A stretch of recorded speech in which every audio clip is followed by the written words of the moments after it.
Hello everyone! Welcome to Invested Lifestyle. Today, pag-uusapan natin ang isang mainit na topic, divorce. We will discuss ang pros and cons ng divorce at i-debunk natin ang ilang common myths about divorce gamit ang US statistics. Bakit? Dahil maraming nagsasabi na baka daw magaya ang Pilipinas sa US pag nagkaroon ng divorce at marami tayong data na pwedeng pag-aralan sa current divorce statistics here sa US. Titignan natin kung ano ang posibleng magiging epekto nito kung gawing legal ang divorce sa Pilipinas. Gusto ko rin pag-usapan about yung financial aspects ng divorce na bihirang i-discuss in the divorce debate sa Pilipinas. Pero bago yan, isang disclaimer muna. Come on, man. This is an objective look on divorce, and I'm not forcing you to pick a side. Syempre, there are religious and cultural differences sa US at Pilipinas. Since this is a finance channel, gusto kong malaman nyo ang experience namin dito sa US na matagal nang may divorce. The first recorded divorce sa US is back in 1643, so 381 years na. We can use what we have learned at we will run the numbers. So, let's start by analyzing yung current situation. Ang current landscape ngayon ay ang annulment, ang primary legal way to get out of a marriage sa Pilipinas. Pero unfortunately, the process is expensive, umaabot ng hundreds of thousands of pesos, at kailangan ng psychological evaluations, maraming pera for legal fees, at pwedeng tumagal ng ilang taon bago matapos. Dahil sa process na to, ang annulment ay kadalasang naa-access lang ng mayayaman. Ang nangyayari, a huge population of the Philippines is left out. It often results in legal separation or informal separations at best, or staying in a bad or abusive situation at worst. According sa mga anti-divorce advocates, gawin na lang daw affordable ang annulment, pero in reality, it will only be possible if the lawyers and the psychiatrists will be subsidized by the government para sa mga low-income citizens. Meron ding legal separation. Sa legal separation, pwede kayong maghiwalay at i-separate ang assets nyo. Pero, ang con ay hindi na kayo pwedeng mag-asawa ulit. What? So ngayon, let's see kung ano ang pwedeng mangyari kung magiging legal ang divorce. The case for legalizing divorce. Isa sa pinakamalakas na financial argument para sa pag-legalize ng divorce ay ang economic accessibility. Ang divorce ay magbibigay ng mas mura at mas mabilis daw na process para sa lahat ng Pilipino. Hindi lang para sa mayayaman, celebrities at politicians. It will also provide financial relief para sa mga nasa unhappy at abusive marriages at will give them a chance to start over at mapabuti ang sitwasyon nila, possibly with a different spouse.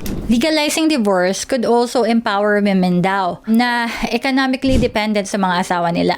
It would also give them the legal means to seek financial independence and rebuild their lives. Bukod pa dito, it could also contribute to social stability by reducing the number ng mga informal separations at bigamous relationships na often nauuwi sa agawan ng mana. So according sa mga advocates ng divorce does not destroy happy families. Yung family was already destroyed and unhappy in the first place. Divorce is the solution that will give them a second chance to be happy. Dumako naman tayo sa case against legalizing divorce. Sa kabilang banda, there are significant concerns about the potential economic impact nga sa mga pamilya if divorce is legalized. Ang divorce can lead to financial instability, particularly na sa mga single-parent households. At according to statistics sa US, depende din sa edad dahil kapag ang babae ay 50 years old and older na and get divorced, bumababa ang living standards niya ng 45%. At ang lalaki naman, pag 50 years and older na, is bumababa ang standard of living niya ng 21%. Based sa mga kakilala kong dumaan ng divorce, sabi nila, it's one of the biggest financial struggles in their lives dahil napakamahal ng abogado. At yung iba naman, nahihirapan mag-adjust from a double income household to a single income. Ang isa pang factor na hindi masyadong napag-uusapan ay legalizing divorce could also increase the number of cases sa korte, leading to higher administrative costs sa gobyerno. Lalong-lalo na sa Pilipinas, natambak ang kaso sa korte.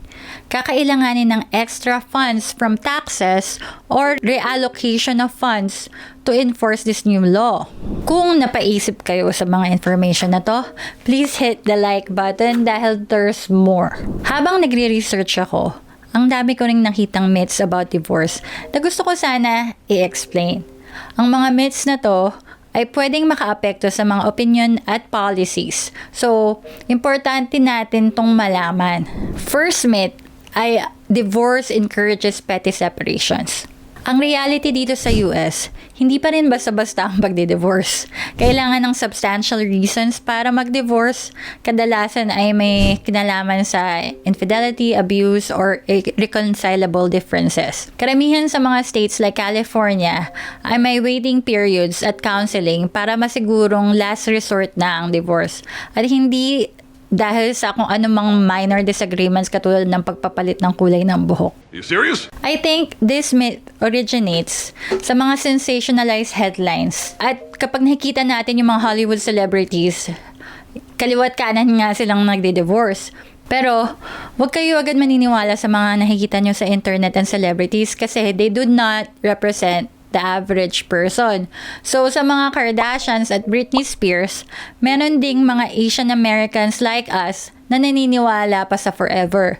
Noong 2022, ang Asian Americans ay may pinakamababang divorce rate dito sa Amerika na may 4% lang ng Asian Americans ang nagdi-divorce kumpara sa 30.8% ng African American couples at 18.5% ng Latino couples. Just like in other countries, nagpakasal ng alas 5, 5:05, 5 minutes later, bumalik doon sa drive-thru na pinakasalan nila, nagpapa-divorce na. Alam na ho natin ito. And sa mga celebrities, naririnig natin yan. Myth number 2, divorce will create a drive-thru culture. So parang drive-thru na lang daw yung divorce. Pero sa US, at least some states ay designed to prevent hasty decisions. Maraming states ang may cooling off periods at mandatory mediation para i-encourage ang mga mag-asawa na magkaayos. These measures ensure na ang divorce ay ginagawa pagkatapos ng sobrang konsiderasyon at hindi dahil sa impulsive decisions nga lang. According to statistics, the average length of a marriage before divorce is 8 years. Not 1 day like Britney or 72 days like Kim Kardashian. Myth 3. Divorce destroys families. While divorce can be challenging, pwede din itong magbigay ng relief mula sa toxic at abusive na mga environments. Studies have shown na mas mabuti pa yung kalagayan ng mga bata sa stable single-parent homes kaysa sa mga bahay na puro away.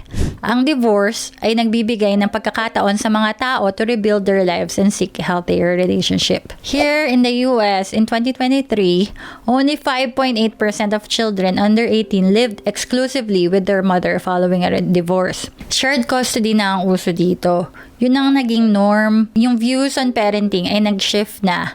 Both sa korte at mga magulang, naiintindihan na ang importance na ang anak should continue to build a relationship sa dalawang parents post-divorce. So number 4, 50% of marriages end in divorce. Ang reality, 43% ng first marriages end in divorce, 60% ng second marriages end in divorce, and 73% of third marriages end in divorce. Pero, what people don't consider is according to statistics, the divorce rate in the US is actually declining. As I said, sa myth number 1, kahit Asian Americans have the highest percentage of marriage at 65%, we also have the lowest percentage of divorce at 4%. What I can see here is kahit legal ang divorce, nangingibabaw pa rin yung kultura ng mga Asian Americans. They still follow their religion and they don't believe in divorce. So they rarely do it unless maybe they don't have a choice. So myth number 5, live together first to avoid divorce. Nagulat din ako dito actually dahil according to statistics, couples who live together before marriage are more likely to divorce. Yung mga nag-live-in daw before na-engage, 34% of their marriages ended in divorce. Pero 22% who waited until after marriage or engagement para mag-live-in ended up in divorce. According to researchers, many factors could explain this, like the fact yung couples with stronger religious beliefs ay bihirang mag-live-in before marriage and less likely to get divorced. At ang 6, divorce is cheap. Since at-fault divorce ang proposed bill sa Pilipinas, meaning kailangan mo pa rin i-prove ang kasalanan ng asawa mo, mahal pa rin siya. Kailangan pa rin magbayad ng abogado unless maglagay nga ang lawmakers ng provision sa batas to subsidize this. Meaning, kukuha sila ng budget from somewhere in the government or they will increase taxes. Ano ba ang financial economic implications of legalizing divorce? Kung magiging legal ang divorce, one of the immediate benefits would be equal access to justice. It would democratize the process ng divorce at pwedeng mabawasan ang economic divide. Individuals could leave unhappy marriages, potentially becoming more productive at makakapag-contribute more effectively to the economy. Pero, we must also consider legal and administrative cost. Kailangan ng gobyerno na mag-invest sa infrastructure para hawakan ang pagdami ng mga kaso ng divorce. Bukod dito, ang mga pagbabago sa divorce laws ay pwedeng makaapekto rin sa property distribution at sa real estate market. Gusto ko ring magbigay ng few key points sa costs ng divorce. First is yung legal fees. Ang divorce proceedings ay maaaring maging magastos. Example, ang average cost ng divorce dito sa US kung hindi contested ay $7,000. Pero hanggang $15,000 o higit pa kung contested or at fault. Siyempre, mas mababa ang cost of living sa Pilipinas. Pero, there is a big chance na yung mga mahihirap hindi pa rin to afford. Then, division of assets. Ang mga assets na naipon sa panahon ng kasal, katulad ng property, savings at investments, ay usually hinahati. Dito sa US, yung some of the states, ang division ay 50-50. Pero sa iba, equitable distribution based sa mga factor katulad ng future earnings at magkano yung i-contribute mo habang kasal kayo. We have to see kung ano ang nasa proposed divorce bill. Next is child support and alimony. Ang mga financial obligations na to ay makakaapekto sa financial stability ng both parties. Ang mga amounts ay based sa income, custody arrangement, at needs ng mga bata at dependent spouses. And then, impact on retirement. Ang retirement accounts at pensions ay pwede ding maapektuhan at it might result sa reduced savings para sa retirement ng pareho ding parties. So what do you think? Ready na ba kayo sa economic impacts ng divorce? Comment below. Dito sa Invested Lifestyle Community, lagi tayong handa. Back in 2018, we won the Homeland Security Crisis Challenge by proposing solutions sa mga public policy problems dito sa LA. That was back when I was doing my master's in public administration. Kahit na may mga taong pro and anti-divorce at yung iba neutral, I think the common ground is the current situation is not working. So here are some solutions that might be helpful in case pumasaman or hindi yung divorce. If the divorce bill will be passed, this might help na mabawasan ang negative financial impact ng divorce. So, first is the economic programs, magkaroon ng training at job opportunities para sa mga financially dependent sa mga spouses nila to ensure na they can support themselves after divorce. Next is legal aid. Making annulment and divorce processes affordable through legal aid services to make sure na lahat ay may access sa legal representation kahit anong financial status nila. Then, child support and alimony reform. Kailangan malinaw at enforceable ang batas para fair and consistent ang mga financial support para sa mga bata and dependent spouses. Next is financial education. Pagbibigay ng hindi biased at walang conflict of interest na financial literacy programs para makatulong sa individuals manage their finances effectively during and after the divorce process. Emphasis sa hindi bias at no conflict of interest. Yung hindi sila bebendahan ng kung ano-anong financial products like insurance or hindi sila pagre-recruitin ng 5 tao na magre-recruit din ng 5 tao. Yung hindi sila papasigawin ng ooh, ooh. If hindi naman maipapasa ang divorce bill, ito naman ang naisip kong solutions para mabawasan ng annulments at paghihiwalay based on statistics. Number 1, expand mandatory premarital counseling. Expand this to focus sa communication, conflict resolution, financial planning, at setting realistic expectations for marriage. Kasi based on the statistics, 72% of couples reported they didn't fully understand the commitment involved in marriage bago sila nagpakasal dito sa US. Number 2, support for early marriage years. Subsidized therapy and counseling. Mag-provide sana ng financial support for couples na mag-attend ng therapy or counseling, especially sa unang first 8 years of marriage na na-identify as a critical period. Based on the statistics, the average length of a marriage prior to divorce is 8 years. Number 3, financial stability initiatives. Sana masubsidize yung financial literacy programs pa rin at ma-educate yung couples on budgeting, saving, investing, and managing debt para ma-prevent ang financial stress during the marriage. Ito sa US ang isa sa mga leading causes of divorce. Again, dapat hindi bias at walang conflict of interest or hindi ka pagbabayarin ng membership fee at pagre-recruitin ng 5 tao na mag-recruit ng 5 tao dahil lalo ka lang masistress. Lahat kayo, lahat ng kaluluwa nyo akin. Based on the statistics, 38% of divorcing couples reported financial problems as a divorce cause. Based on the statistic, money is a leading cause of marital conflict. Number 4, parenting support at parenting classes.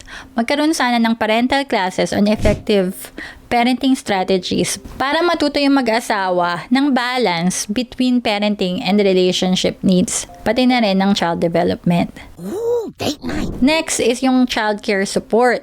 Affordable and accessible childcare services para ma-reduce ang stress ng mga bagong magulang and to provide married couples with more time to invest in the relationship. Kumbaga, bonding time. So, based on the statistic, children can place a strain on a marriage due to added caregiving burden. So, kailangan syempre ng quality time ng mag-asawa. Number 5, work-life balance. Isa na dito yung flexible work policies. Ito na tayo. Incentivize employers para magbigay ng flexible working hours at work-from-home options para magkaroon ng work-life balance. Bonus dito kung makakatulong pa sa traffic. Based on the statistic, long working hours can strain a relationship as seen in professions with high divorce rates like gaming managers at bartenders. We can also make a difference sa parental leave policies. Kailangan madagdagan ang parental leave both sa nanay at tatay para makatulong sa pag-aalaga ng anak. Number 6 is conflict resolution training. Sa mga therapist, kailangan mag-offer ng affordable ng training sa conflict resolution techniques to help couples handle disputes constructively. Based on the statistic, 58% of couples report arguing and excess conflict as a reason for divorce. At number 7, kailangan na nating i-address ang domestic abuse. So, more awareness campaigns.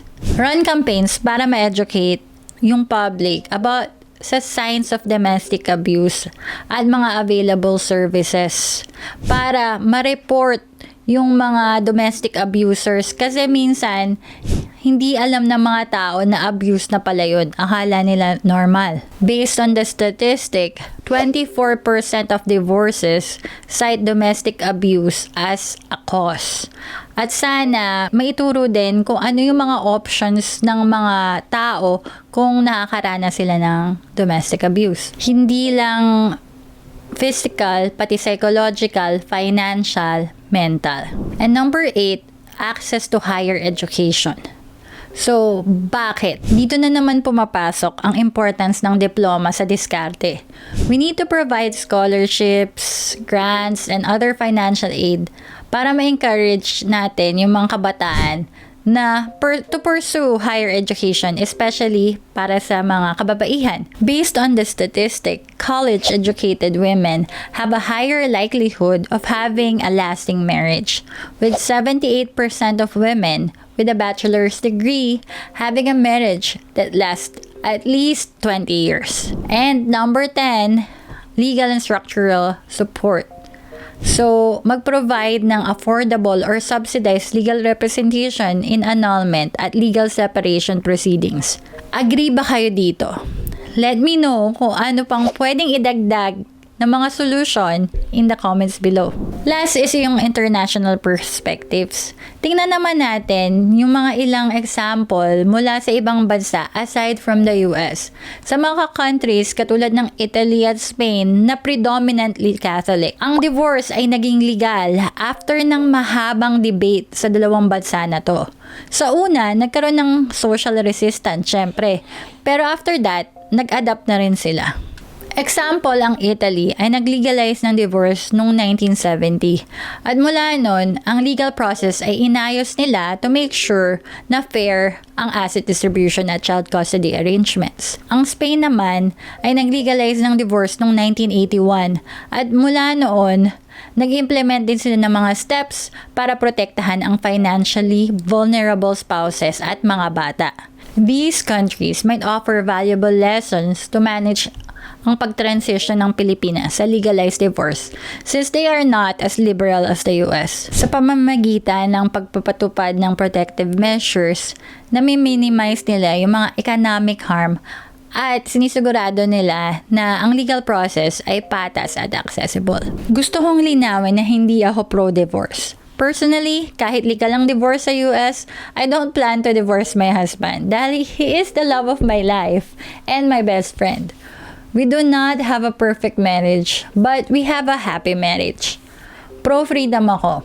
Siyempre, nagulat ako sa kanila, pero ako po, alam naman ng lahat, I have a very happy family life. So I'm not in favor of divorce. The freedom to choose what's best for you. Sa tingin ko, it also plays a role na we choose each other every day. Nagsistay kami together dahil mahal namin ang isa't isa, hindi dahil wala kaming choice.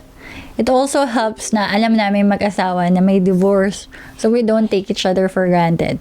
We make an effort na alagaan yung marriage namin. Nung bata ako, nakatira kami sa isang malaking compound at marami kaming borders. I have witnessed domestic violence at abuse at I wouldn't want to wish it even to my worst enemy.